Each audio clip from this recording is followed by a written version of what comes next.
Welcome back, YouTubers. Today I figured we could talk about a topic that is very special to me, jump scares. So this is a game I made last year called Let Me Book. And the first thing about jump scares is actually going to be just setting the atmosphere. I'm not going to go too much on about that, but you just got to set the atmosphere, make it scary. Make there be a ghost that's following you around or something, right? Now, in this game, we start really like low tension. You can even hear the music sort of just like starting to pick up a little bit. But then as we start to collect more books, we start to like lift up that like, you know, tension. And like every single book that you put back basically is going to increase the audio, but it's also going to make this ghost a little bit faster. So this ghost, you've never played it, follows you around until you look at it and see, you can barely see it right there, right? And without going into too much detail about how it works, we're just going to get jump scared here. Jeez, it's even scaring me. The amount of times this game scared me while I was working on it is insane. So that's one way to do it. And the reason it doesn't just swing the camera straight around at the ghost is just because like you can kind of get away from it. You've got like a little health bar at the bottom for this game. But for this video, we're going to be talking about the actual jump scare itself. So we'll just increase the speed of this ghost real quick. Whoa. And then we'll stand on a corner here, because this is the effective thing, is it kind of comes into your vision without you knowing, or without you sort of realizing. Now I'm going to turn up the audio a lot, so speaker warning. Gets me every time. So that's on Steam now. You can check that out if you want. There's actually a free version on itch as well on my rembotgames itch.io page. So you can go play that right now for free if you want. All the core elements are there. Just the Steam version is a bit better. It's a bit more thought out. It's got more features, etc. So we're going to break it down Pirate Software style. We're going to begin with the atmosphere. We already know about that. Next thing is building tension. And then the last thing is the jump scare. However you want to do that, but usually that involves some kind of spooky face, and then we have a loud noise. And I say it like that because it's not actually going to be that loud. It's just going to sound loud in context, right? And also we can like distort it or whatever, but we're not actually going to make it loud, like burst your eardrums loud. So it's going to look like, I guess it's called this axis time, and this axis can be like tension or something like that. And then with your game, you kind of got to figure out what you want this to look like. But really, we should sort of lay it out kind of thin. And then this. But that might get boring. So maybe you want to go for more of like a, you know, you increase the tension. And then you have a sort of like dull point. And then you have like your jump scare, you know. Like this area here. Oh, jeez. Like this area here be like your jump scare. You know, once we like hit like full tension. And then ideally we also need to have sort of like a release area or a release time, right? So we go back down and then we kind of like repeat the cycle kind of thing, you know? So once we get spooked, we come back down, because that's like you run away or something like that, you know? Like you get away from the incident, right? And then it allows us to build the tension again. So in Godot, I'm just going to create a really simple scene. I'm going to skip most of that, right? Alright, screw it. I just loaded up a scary game that I was working on maybe a year ago, maybe less than a year ago, maybe like 8 months ago, I don't know. But like you're in a hotel and you go up the elevator and then it plops you out, boom, and then you can go, you know, I don't know, go do housekeeping or whatever. Look, the reason that I never finished this game is because I could never actually come up with a good idea for it, but it's actually kind of cool how it works. Now, we want to have a jump scare. So what we're going to do is all of the other doors aren't going to do anything, but door number 420, bam, we're going to have something scary there, right? That's what we're going to do. So in Godot, it's all just one big room, and like the going up levels is just like, you know, it's fake. It doesn't actually go up levels. There's only one floor, and we're just going to swap in and out everything that we have, like when I eventually make the game anyway. So I'm going to set this guy up to spawn when it's room number 420. So just checking the nav mesh. This is actually a template called Cogito. I have it like linked down in the description. But it's a good jumping off point for like first person interaction sims. What are they called? Immersive sims. That's the one.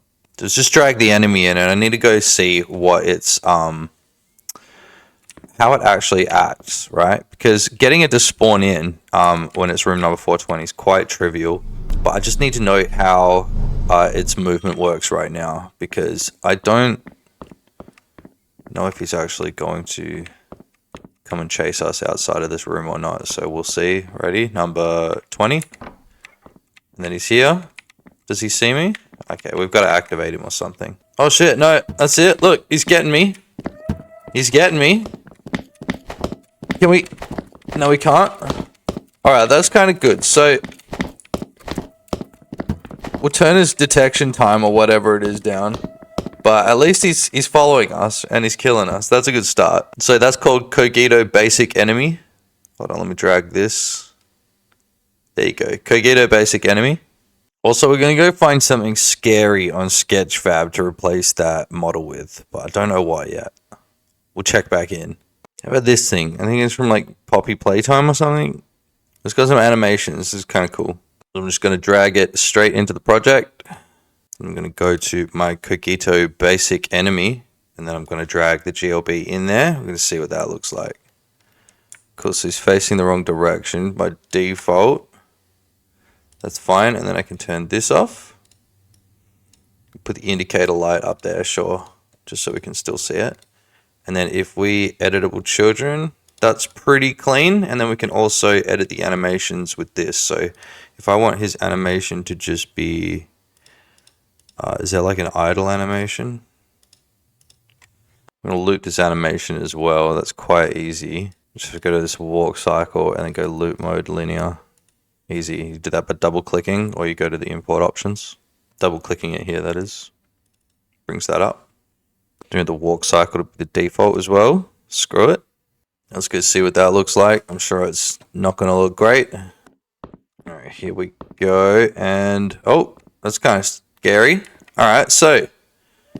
Oh shit, there we go. I'm being chased now. Oh, Jesus Christ. So, see, all we got to do is make his head not clip through the freaking sky. We'll add a little bit of sound.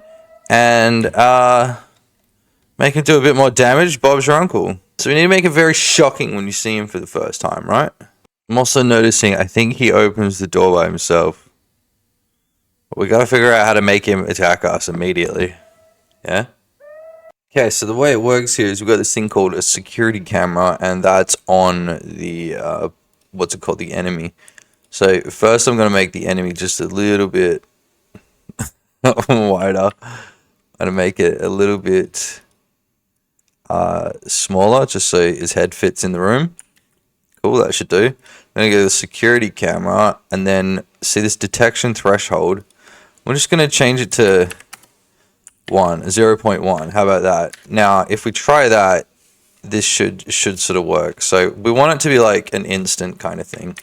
But also what I'm going to do is I'm going to make it so he's obviously like not opening the door. Like we'll wait till we open the door, and then we'll have like a bright flashing sort of light or something like that, or a bright flashing sequence. And then yeah, see, look, see, he's opening the door, but that's because he's an enemy, right? So boom, so he's seen us and he's coming at us, right? So now we got to work the jump scare in. And then the cool thing about Cogito too is we can just change this alarm sound. So this is looping, and that's why you can hear it loop, but we might be able to switch that to our randomizer. And I did say before that this was only going to be on room 420. We can work that in later. It doesn't really matter right now. It's easier for testing anyway, because it takes ages to get to level 4. I'm not going to use that alarm sound. We're just going to get rid of it. So what I can do is I can go to this security camera. It's got a property on it called object detected, or a signal on it called object detected. So if I go into the Cogito enemy, what I can do in the ready function is I can go security camera, which I hope we've already got in here. Security, okay, so now we're going to need to grab a reference to it by holding control and dragging it down into the code. And now we can go security camera dot object detected dot connect. And then we can do jump scare, sure. And then we need to create a function called jump scare. I'm going to zoom this in for you. And I'm just going to move this down a little bit. so we can see these things a little bit better and type a little bit easier. So jump scare. What are we going to do? Basically, we need to make a loud sound and then maybe do a screen shake or something like that. I'm not sure, but we're just going to make a loud sound for now, right? So we go. This is in the enemy, yeah, of course. So we're going to go audio stream player, but we're not going to go audio stream player 3D. So we're going to call this one jump scare audio. And what we can do is we can just get that to fire off. Dot play whenever the jump scare happens. So we need to make sure that that actually works with the object detected thingy. So we're going to get some sounds in here, but first I'm just going to replace it with okay, a ding noise. So if we hear a ding, then we know that it works. I'll probably end up moving this player over so I don't have to do this over and over again. So bam, right there, scary noise, right? So you can quite easily do this with raycast and stuff, right? So the security camera code, for instance, is a state machine with some raycasts, or with a raycast. You see it there. So obviously you can change that, blah, blah, blah. And it's got a detection method here. So you've got time and then you've got light meter. So that's kind of cool.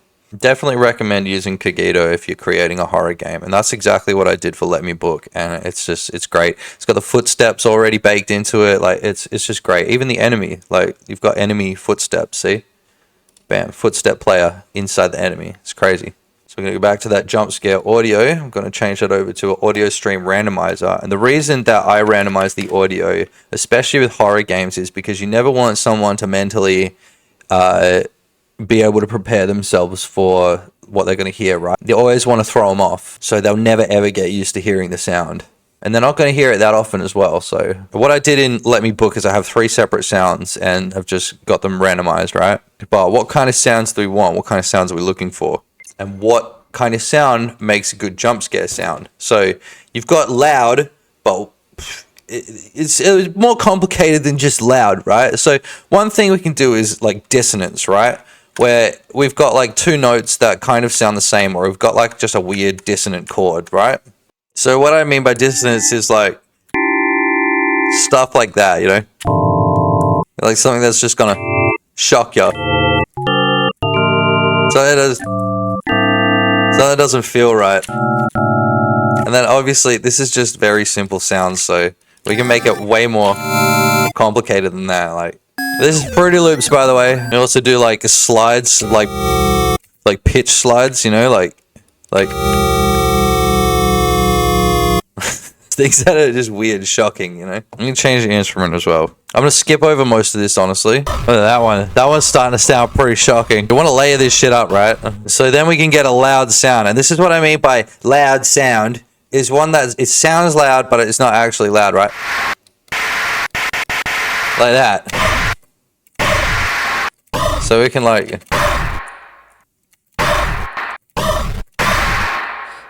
something like that, you know. But we get a little bit more intense. Or like an unsettling noise like that, right?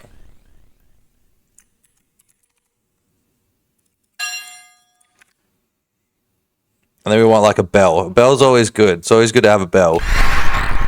Jeez, that sounds like crap. That'll do for now. Yeah, we could even switch it in 2. We've got like a sort of like a choir sound.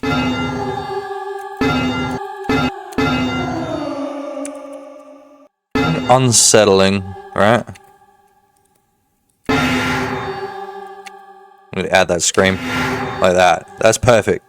So I'm just gonna add that to the streams of the randomizer and jump scare audio, and let's give it a listen. So it's kind of that's what I mean by having like a random pitch to make it just that littlest bit more unsettling, right? And so what we should also do is have like a growl or something on him. So the audio stream player 3D, this is going to be the enemy growl or something like that, where he goes. So I've just got some random actual growl sound, not from like an animal or something, but more like a Skrillex growl or some shit. I think that actually sounds pretty unsettling. So what you can also do there is you make the max distance quite small, and then the 3D audio is quite a bit more obvious. I'm also going to turn him down. I think he moves too fast, right? Chase speed. Yeah, we're going to make that like 3, maybe even like 2, I think. We're going to try that out, but also we're going to make the enemy growl happen. So back over here, we'll add that down there, and the jump scare audio will go enemy growl.play. So, oh yeah, and I was going to move the player, wasn't I? Oh, just look at it. Move the player right over to where we need it. How much better is that? Oh my gosh. Oh my gosh. Alright, here we go. See, we just heard him open the door, dude. Wait. I'm confused where I am now. Oh yeah, here we go. Oh jeez. So we can make that repeat as well, right? He's moving way too quick. With his footsteps. Oh jeez, where's the elevator? Wait, this is the other side of... Oh jeez. Let's see if we can try that again. Let's get a good jump scare in there. Let's see what it looks like. Let's freaking go. Oh my god, I'm so keen to play Battlefield 6, dude. Game's freaking amazing. Alright. Ready? So, if we close the door... Okay, so look, he's opening it. Oh, jeez. It kind of scares me.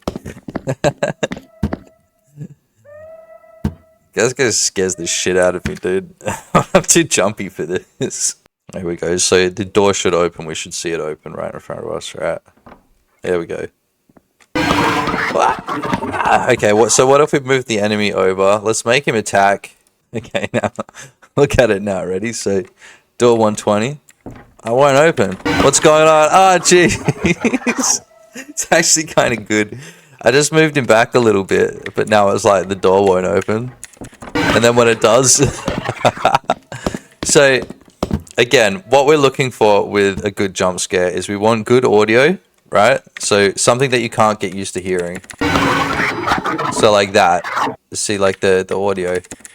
It changes pitch each time, right? But we want to build up the tension. So what I would do in this case is like I'd make it so, yeah, obviously it only works on door number 420, but I might also make it so he's just randomly in these rooms. How about that? Let's do that. So this Cogito enemy, I'm actually going to cut, and then I'm going to go over to... So all of these rooms are their own object, right? So I've just stitched them all together. That's how he sort of runs, so like performant, I guess. I'm going to reset the position of this enemy, and then look. So it's going to be in every single room, but it might not be in every single room. So you'll have to work it out. What if, yeah, we just have him facing the other way? I don't know, I need to play around with this a little bit more, but you see the logic here, right? How about like that? What if we have him on an angle? Cool, so then inside my hotel room code, we could just grab this Cogito enemy, and then ready. What we can do is just randomly delete it, I guess. If rand f is less than 0.5, Cogito enemy dot q3. Now let's see what that looks like. It should be all over the shop. Potentially, we don't know. Wait, some of these doors are opening. Oh. Okay, so, so that's obviously pretty crap, but you can see where this is going, right? What if we have him like over here? Is that gonna work? Maybe make the security camera or whatever it's called like quite a bit longer in here. The security camera, let's see. Yeah, I just made it so it only opens the doors when it's chasing. So we'll see what that looks like. We're just going to stick it right up in front. So here's the tension, right? So we could make it so there's something inside each one of these rooms that you have to go and get, you know? And there could be a chance of having an enemy behind, you know, and then, or behind the door. So anytime you open a door, oh geez, like that. Okay, so there you go. He closes the door. So the cool thing about Cogito is the Cogito door is actually already a class, and it's got a variable called isOpen. So what we can do is we can just add in there while the enemy's chasing us. It only opens doors if they're closed. So closed and while chasing. Pretty cool, right? So now if we run it, we should be able to see. Oh, gee. Why did he turn around? That's weird. Interesting. Oh, what that's all about. Ooh, how many enemies can we get? Are there any more? Any more? Oh, bro. Okay. Let's try that again.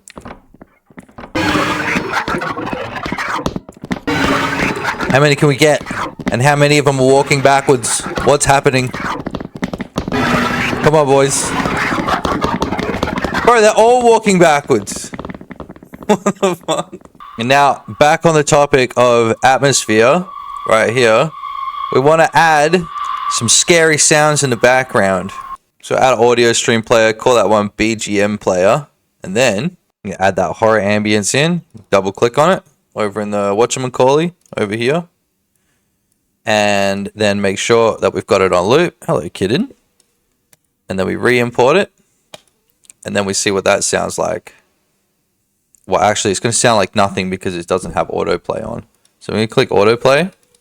And then it should sound kind of scary. A little bit scary.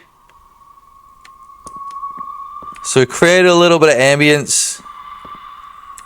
Oh shit, something tells me that there's something behind there. Oh shit, there's more of them. And now they're following us in the right direction, so stuff me if I know why it's doing it like that. But look, see, sometimes they turn around. Stuff me if I know. Stuff me. So maybe you can go hide in a bathroom. Look, but you see, because we made it so we can open doors. It's so glitchy, dude. And that's probably because we don't have a navigation link, but that's a whole separate thing entirely, right? So if you enjoyed this video and you got something out of it, make sure to hit subscribe, like the video for the cat. Only 9% of people actually subscribe to my channel that watch the videos, and your subscription actually helps me out quite a bit. So like the video, all that other stuff. See you in the next one.